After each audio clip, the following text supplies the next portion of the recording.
बिस्मिल्लाहिर्रहमानिर्रहीम, अस्सलाम वालेकुम। Welcome to my YouTube channel maths with Afshan students. हम कर रहे थे एक्सरसाइज 12 एक्सरसाइज 12 के क्वेश्चन नंबर 1 से 13 तक की वीडियो मैं अपने चैनल पर अपलोड कर चुकी हूँ। आज की वीडियो में क्वेश्चन नंबर 14 एंड 15 करेंगे। क्वेश्चन नंबर 14 में आपको कहा जा रहा है अ रोम्बस हैज, ठीक है, एक रोम्बस शेप है साइड्स मेजरिंग 4 सेंटीमीटर, जिसकी 4 सेंटीमीटर साइड को मेजर किया गया with the diagonal equal two centimetre, और उसमें एक डायगोनल भी ड्रा किया गया 7 सेंटीमीटर। कंस्ट्रक्ट द रोम्बस, आपने इस तरह कंस्ट्रक्ट करनी है एक रोम्बस शेप। यानी रोम्बस की 4 साइड्स हैं, चारों साइड्स की लेंथ 4 सेंटीमीटर आपको गिवन है। ये याद रखें कि रोम्बस शेप में तमाम साइड्स की लेंथ इक्वल होती है, ठीक है। डायगोनल आपको 7 सेंटीमीटर दिया गया है, जिसको हम AC से रिप्रेजेंट करेंगे, और चारों साइड्स की लेंथ हम कितनी लेंगे 4 सेंटीमीटर। तो उसकी मदद से फिर हम एक रोम्बस शेप को कंस्ट्रक्ट कर लेते हैं। तो क्वेश्चन नंबर 14 का सोल्यूशन करते हैं। एक्सरसाइज 12 का क्वेश्चन नंबर 14 सॉल्व कर रहे हैं। हमें जो गिवन है वो ABBCCDDA चारों साइड्स की लेंथ कितनी है 4 सेंटीमीटर। ये हमें एक लेंथ गिवन है, लेकिन हम इसकी मदद से चारों साइड्स की लेंथ को कितना कहेंगे कि ये 4 सेंटीमीटर है। फिर डायगोनल दिया गया है 7 सेंटीमीटर का। ये याद रखें बच्चों के यहाँ पे मैंने मेंशन कर दिया है कि इन रोम्बस में all sides are equal in length. Rhombus में तमाम साइड्स की लेंथ क्या होती है, वो इक्वल होती है। तो अब इसकी मदद से हम क्या करेंगे, एक रोम्बस शेप कंस्ट्रक्ट कर लेते हैं। सबसे पहले हम एक डायगोनल ड्रा करेंगे जिसकी लेंथ कितनी होनी चाहिए 7 सेंटीमीटर। तो मैं स्केल की मदद से 7 सेंटीमीटर को नोट कर लेती हूं। तो ये हमारा ये 7 पॉइंट है, तो 7 सेंटीमीटर की ये लाइन मैंने ड्रा कर ली है।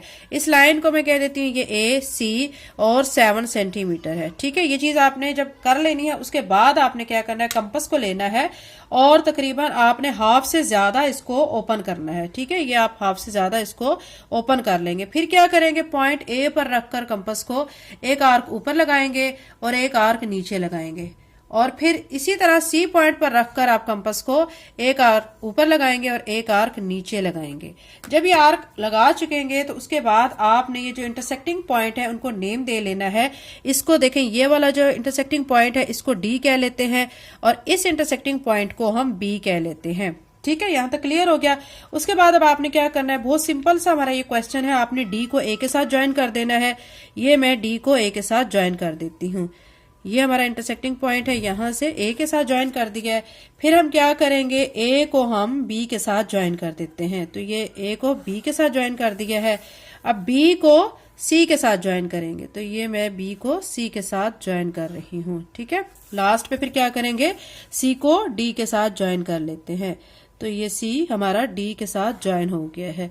अब आप देखें, आपके पास एक रोम्बस शेप बन चुकी है जिसकी चारों साइड्स की लेंथ क्या है, इक्वल है। आपको कैसे पता लगा कि इक्वल है, देखें अगर हम इसको मेजर करेंगे ना, हमें क्वेश्चन में गिवन है 4 सेंटीमीटर, ठीक है। तो चारों साइड्स की लेंथ कितनी होगी 4 सेंटीमीटर।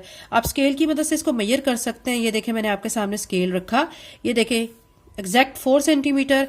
इस साइड की आप मेजर कर लें तो ये भी एग्जैक्ट कितनी है हमारी 4 सेंटीमीटर। इस साइड को मेजर कर लें तो ये भी हमारी 4 सेंटीमीटर है, और इस साइड को भी आप मेजर कर लेंगे तो ये हमारी एग्जैक्ट 4 सेंटीमीटर है, ठीक है। तो ये हमारी चारों साइड्स की लेंथ 4 सेंटीमीटर है। एक साइड की हमें गिवन थी, तो बाकी आप देख सकते हैं कि हमने स्केल की मदद से मेजर भी किया है, तो हमारी 4 सेंटीमीटर चारों साइड की लेंथ बनी है। तो हम यहाँ पे साथ साथ 4 सेंटीमीटर लिख लेते हैं। अब आपकी ये कंप्लीट फिगर बन चुकी है, ठीक है। यही हमने एक रोम्बस शेप को कंस्ट्रक्ट करना था। तो ये हमने डायगोनल की मदद से एक रोम्बस शेप कंस्ट्रक्ट कर ली है। अब इसके स्टेप्स ऑफ कंस्ट्रक्शन लिखने हैं। उसके लिए आपने क्या करना है, सबसे पहले आपने कहना है कि draw measurement AC is equal to 7 centimetre. फिर आपने क्या किया था, एट पॉइंट A पर आपने आर्क लगाई थी। Draw arcs on both side, ऊपर भी लगाई है आपने आर्क और नीचे भी। एंड एट पॉइंट C, फिर पॉइंट C पर draw N arcs on both side. फिर पॉइंट C पर कंपास को रखकर आपने फिर दोनों साइड्स पे आर्क लगा ली, ठीक है। फिर क्या किया था कि इंटरसेक्टिंग पॉइंट्स आर, जो इंटरसेक्टिंग पॉइंट्स थे आपने उनको नेम दे लिया था। एक को B कह लिया था और एक को D कह लिया था। फिर लास्ट में आपने क्या किया था, join A to B, A को B से ज्वाइन किया, B को C से किया, C को D से, और लास्ट पे D को आपने A के साथ ज्वाइन कर लिया। सो ABCD इज रिक्वायर्ड रोम्बस। तो ABCD हमारी रिक्वायर्ड रोम्बस है। आप देख सकते हैं ये हमारी बनी है ABCD। ये हमारी एक रोम्बस शेप आ चुकी है जिसकी चारों साइड्स की लेंथ क्या है, इक्वल है। क्वेश्चन नंबर 14 कंप्लीट हो चुका है। क्वेश्चन नंबर 15 करते हैं। एक्सरसाइज 12B का क्वेश्चन नंबर 15 है the two diagonals of parallelogram measures 5 centimetre and 6 centimetre. अब आपको यहाँ पे शेप किसके बारे में आपको कहा गया है? पैरेललोग्राम के बारे में। दो उसके डायगोनल्स दिए गए हैं, एक डायगोनल 5 सेंटीमीटर है और दूसरा 6 सेंटीमीटर।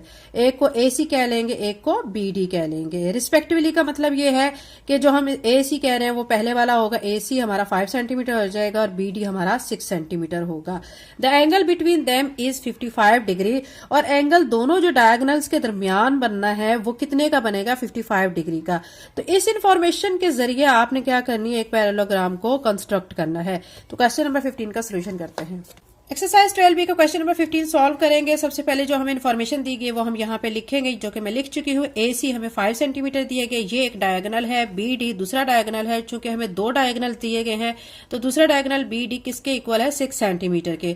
एक एंगल भी हमें दिया गया 55 डिग्री। ठीक है, अब यहाँ पे मैंने साइड पे करके लिख लिया ताकि आपको हमेशा याद रहे इन पैरेललोग्राम में opposite sides are equal in length. जो ऑपोजिट साइड्स होती हैं वो क्या होती हैं? इक्वल होती हैं लेंथ में। ठीक है, तो अब हम इस इंफॉर्मेशन के जरिए अब क्या करेंगे? एक पैरेललोग्राम शेप को कंस्ट्रक्ट करेंगे। सबसे पहले एक डायगोनल ड्रा करेंगे जिसकी लेंथ कितनी होगी? 5 सेंटीमीटर। तो स्केल की मदद से आपने मेजर कर लेना है और एक डायगोनल को ड्रा कर लेना है। तो यहां से मैं मेजर कर लेती हूँ, ये हमारा 5 है, तो ये 5 सेंटीमीटर का एक डायगोनल मैंने ड्रा कर लिया है। इसको मैं A पॉइंट कह लेती हूँ, ये C और ये 5 सेंटीमीटर है। ठीक है, उसके बाद अब आपने क्या करना है कि आपने कंपास को लेना है और जैसे कि मैं आपको बता चुकी हूं कि आपने कंपास को हाफ से ज्यादा ओपन करना होता है। ठीक है, और फिर आपने आर्क्स लगानी है ऊपर भी और नीचे भी, जैसे कि हम प्रीवियस क्वेश्चन में भी लगा चुके थे। ये एक आर्क लगा ली, थोड़ा इसको बड़ा कर लेते हैं ताकि एक दूसरे को ये कट कर सके। फिर इसी तरह नीचे एक आर्क लगा लेंगे। अब क्या करेंगे कि पॉइंट C पर कंपास को रखकर हमने कंपास को इतना ही ओपन रखना है। एक आर्क ऊपर लगाएंगे, एक आर्क नीचे लगाएंगे। ये जब आर्क लगा लेंगे तो इसके बाद हम क्या करेंगे? एक परपेंडिकुलर को ड्रॉ करेंगे। ये परपेंडिकुलर यहां से गुजरेगा इनके इंटरसेक्टिंग पॉइंट से। तो ये मैंने एक परपेंडिकुलर ड्रॉ कर लिया है। ठीक है, यहां तक आपको क्लियर हो गया। जब ये आप ड्रा कर लेंगे तो उसके बाद अब आपने क्या करना है? ये वाला जो पॉइंट है ये हमारा O कहलाएगा। ठीक है, जिस परपेंडिकुलर की वजह से ये दोनों क्या हो गए हैं? हाफ हाफ में कन्वर्ट हो चुके हैं पोर्शन। ठीक है, अब O पॉइंट पर आपने प्रोटेक्टर को रखना है और आपने कितने डिग्री का एंगल आपको कहा गया? 55 डिग्री का एंगल आपने बनाना है। तो ये 50 और ये 60 इसके दरमियान में क्या है? 55। तो मैं यहाँ पे डॉट लगा लेती हूँ। अब क्या करूंगी कि यहां से जो है एक लाइन ड्रॉ कर लेती हूँ। चूंकि हमने एंगल दोनों साइड्स पे शो करना है तो इस लाइन को यहां तक लाएंगे ताकि आपका एंगल नीचे साइड पे भी हो और ऊपर भी। तो ये जो एंगल हमारा बना है कितने का बना है? 55 डिग्री का। यहाँ पे आप 55 डिग्री लिखेंगे और चूंकि यहाँ पे भी यही एंगल बना है तो यहाँ पे भी आप शो कर देंगे कि ये हमारा एंगल कितने का है? 55 डिग्री का। तो यहाँ पे भी एंगल चूंकि 5 सेंटीमीटर लिखा हुआ है तो इस साइड पे मैं करके लिख लेती हूँ 55 डिग्री। ठीक है, दोनों साइड्स पे हमारा एंगल बन चुका है। नेक्स्ट काम अब आपने क्या करना है? आपने कंपास को लेना है। कंपास को लेने के बाद चूंकि आपको दूसरा डायगोनल कितने का दिया हुआ है? 6 सेंटीमीटर का। एक डायगोनल तो हम ड्रा कर चुके हैं 5 सेंटीमीटर का, अभी दूसरा डायगोनल हमने ड्रा करना है जो कि 6 सेंटीमीटर का है। हम क्या करेंगे? उसके हाफ, मतलब हाफ कितना होगा? 3 सेंटीमीटर। तो हम कंपास को 3 सेंटीमीटर तक ओपन करेंगे और पॉइंट O पॉइंट पर रखकर एक आर्क ऊपर भी लगाएंगे और एक आर्क इसी तरह नीचे भी लगाएंगे। ठीक है, जब ये आर्क आप लगा लेंगे तो उसके बाद अब आपने क्या करना है?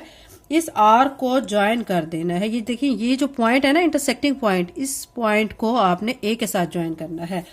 इसी तरह आपने इसका A को आपने इस इंटरसेक्टिंग पॉइंट के साथ ज्वाइन कर देना है। ठीक है, तो ये आप देख सकते हैं, ये मैंने इसको इसके साथ ज्वाइन कर दिया। अब C को इस पॉइंट के साथ ज्वाइन कर देंगे। अब नेक्स्ट C को हम यहाँ पे ज्वाइन कर देंगे।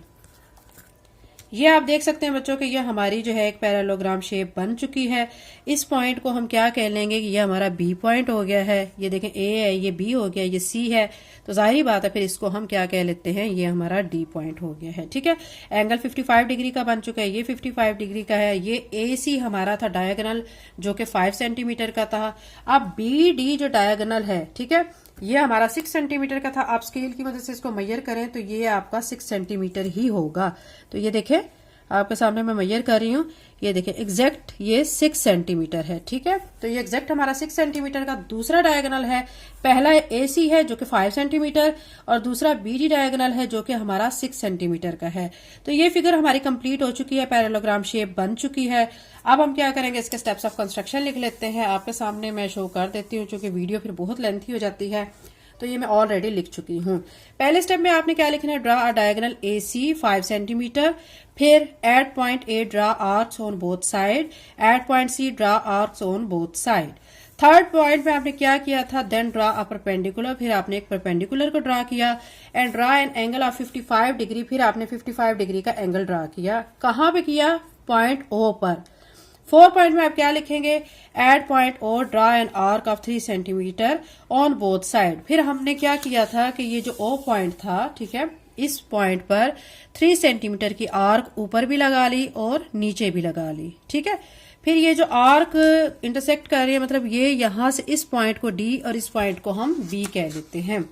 नेक्स्ट काम हमने क्या किया था, फिर जब आर्क लगा ली तो उसके बाद हमने join A to B, B to C, C to D and D to A कर लिया। ठीक है, लास्ट में आप क्या लिखेंगे, सो ABCD इज रिक्वायर्ड पैरेललोग्राम। तो ABCD रिक्वायर्ड पैरेललोग्राम है, ये देखें ABCD।